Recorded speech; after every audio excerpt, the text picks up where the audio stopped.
Hello, good afternoon. Now we are going to start with the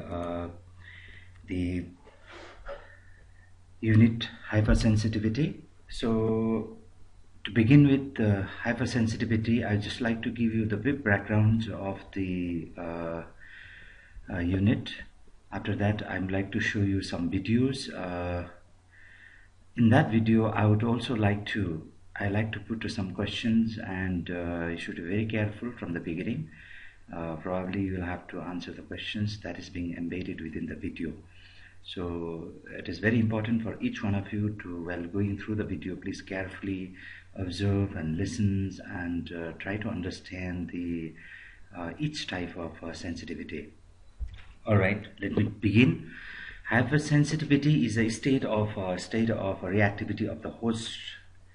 Our body's reactions to the host. Our body's reaction to the antigens, and it implies that the reaction is quite damaging other way around, and that's why it's called hypersensitivity. It's too reactive. Our bodies are too reactive to the antigen, but it is more of a damaging type. Of course, we are going to see later on what are the different types of the hypersensitivity reactions. All right. So the individual must first, for such reaction, the individual must first have to become sensitized by a previous exposure. At least such person should have at least exposed to such kind of get sensitized to such kind of reactivity. Meaning, when some antigens settles on the body, our body reacts and act against those antigens, and finally our body immune system damages our own body cells, and that is called hypersensitivity reaction. So whenever there is a subsequent or the second time exposure, the reaction would be much more at a higher level, and the damage is much more than the initial or the first time exposure. Hypersensitivity is change in the reactivity of an immune system. So it is actually the response of the immune system to the antigens. But here we are talking about antigens are the allergen molecules. So it is also called allergy, and is also called the causative factors are allergens. Allergen like dust particles, smokes, or any compounds or any substance that is that quickens the reactions of our immune system. The allergens are sometimes even the medicines, penicillins, airborne particles like pollen grains, spores, dust. Sometimes even the food is people have allergic to some types of food. Here stuff mentioned like a brinjal, strawberries, infective organisms like a bacteria, virus, fungus, parasites, and even sometimes transfusion of blood or the heart transplantations or the organ transplantation. These are some of the examples of allergens. Now there will be two types of reactions that occurs in our body.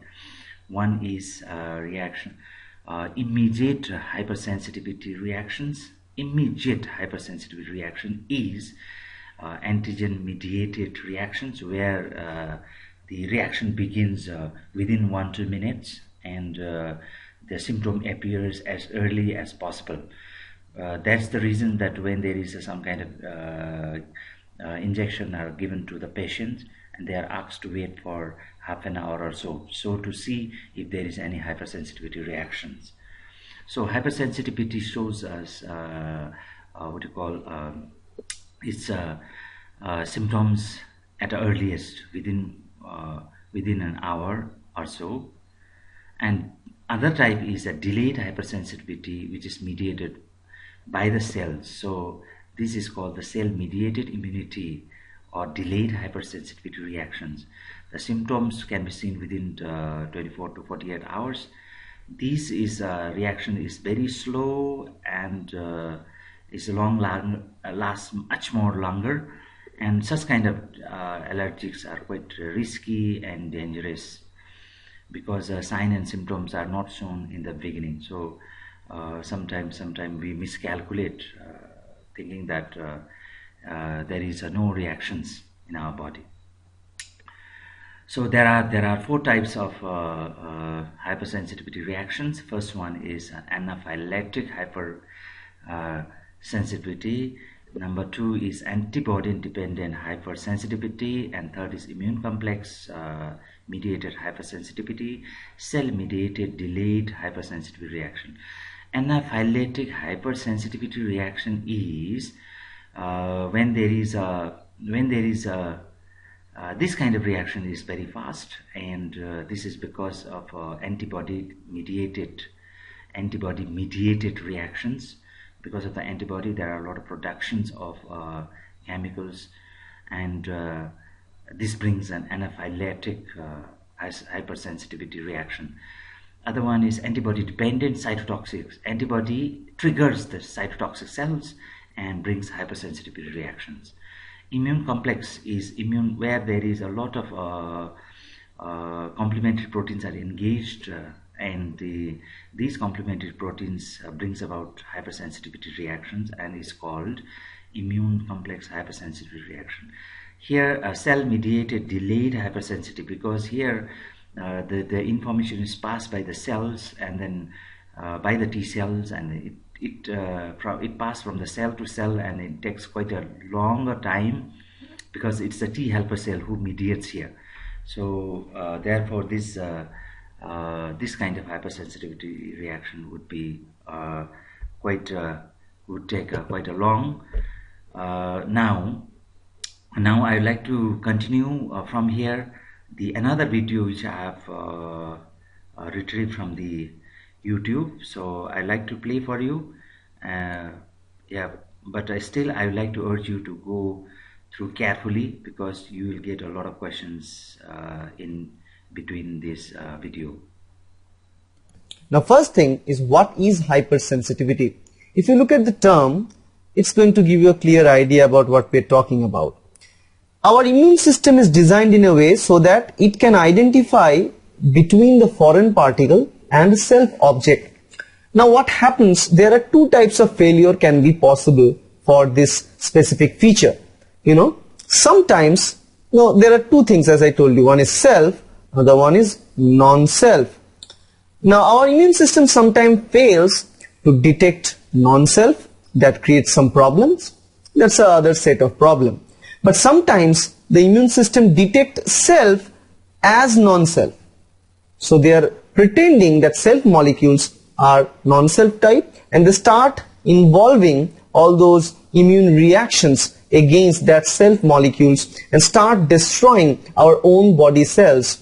That causes some more immune reactions, severe immune reactions, which are unwanted in our body, which are not at all necessary in our body. Those extra reactions or hyperness of our immunity is known as hypersensitivity. There are different types of allergic reactions that occur. All those things are belonging to the hypersensitivity. So let's look at the different types of hypersensitivity and their features and the mechanism of developing hypersensitivity in the first place. So let's move on. The first type of hypersensitivity is allergic hypersensitivity or type 1 hypersensitivity. It is allergic. It causes anaphylaxis. So the easy way to remember is think of A. Type 1 equals to A. So allergic and anaphylactic. The idea of this type 1 hypersensitivity, it is completely antigen induced. It's immunogen induced. Now this is called as the allergen. Okay, this is an allergen induced process of hypersensitivity, also causes allergy.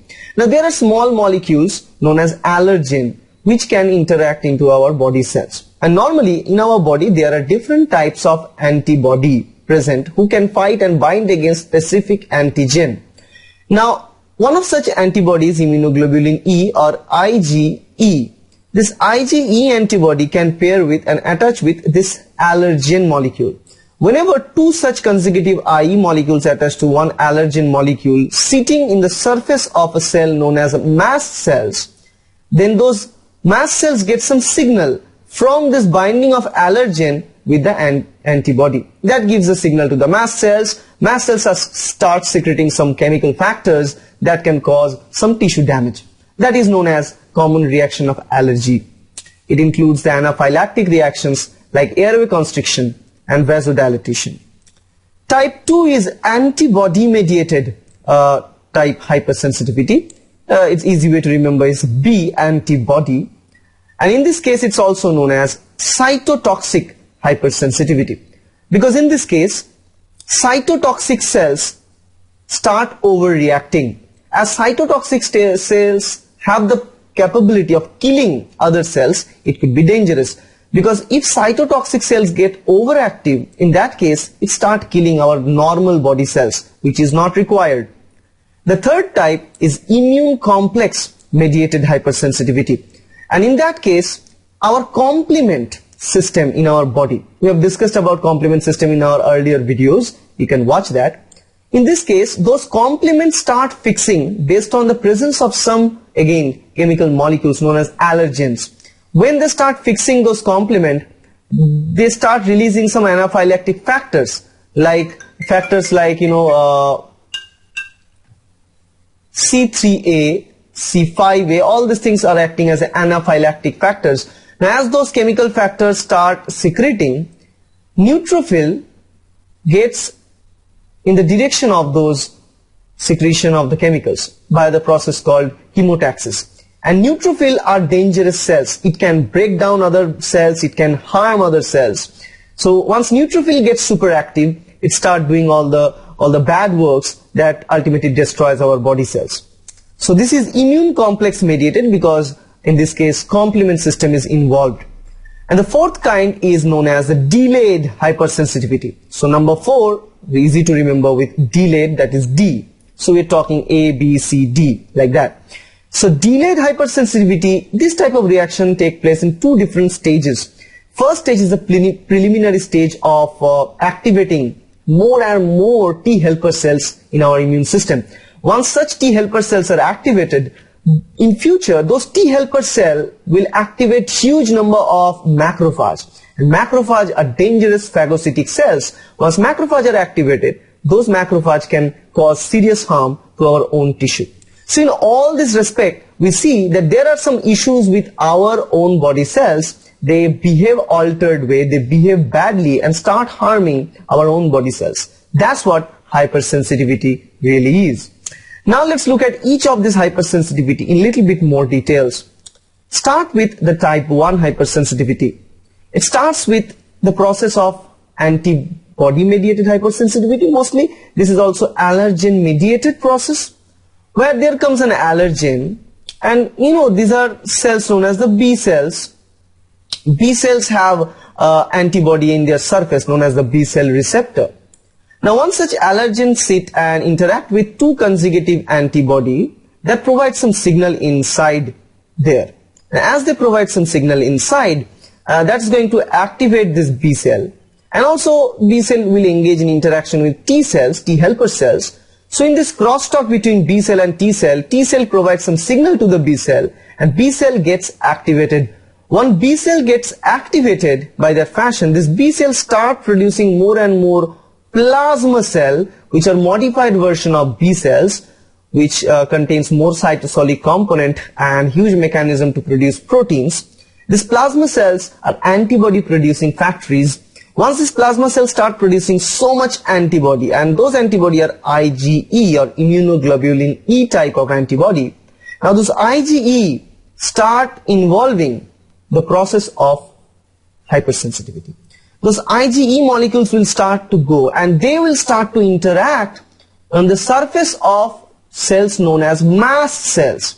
Mast cells are granule rich cells because they contain a lot of granules inside, which are filled with different chemical components like histamine, bradykinin, leukotriene B4, C4, all these chemical mediators that cause anaphylaxis, that can act on our smooth muscle, blood vessel, mucosal gland, platelets, and different regions of our body.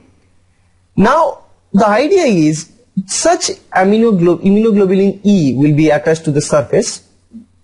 Now once one allergen again will be bound to 2 such consecutive immunoglobulin, that triggers some signal and downstream signaling event that allows all those vesicles to be fused with the mast cell membrane. Now as the vesicle fuses with the membrane, it starts releasing all the chemical components like histamine, leukotriene, bradykinin, all these chemical components that will ultimately go and it will act on a smooth muscle or our mucosal gland and all these regions that cause anaphylactic reactions. It causes airway constriction, vasodilatation, the typical symptoms of an allergy that we know of. So all these things, the basic range of allergy that we talk about, the vast range of allergy that we know of belong to this type 1 hypersensitivity interactions. Now mostly this type of interactions will be involved with anaphylaxis, asthma and atopy. All these things that we know of are based on this type 1 hypersensitivity. Now you could be allergenic to different things, depends on the type of people we are talking about. For example, some may be allergic to pollen, some may be allergic to dander or the animal hair, or these things could be allergic. You know all these things, all those things belong to this type 1 hypersensitivity.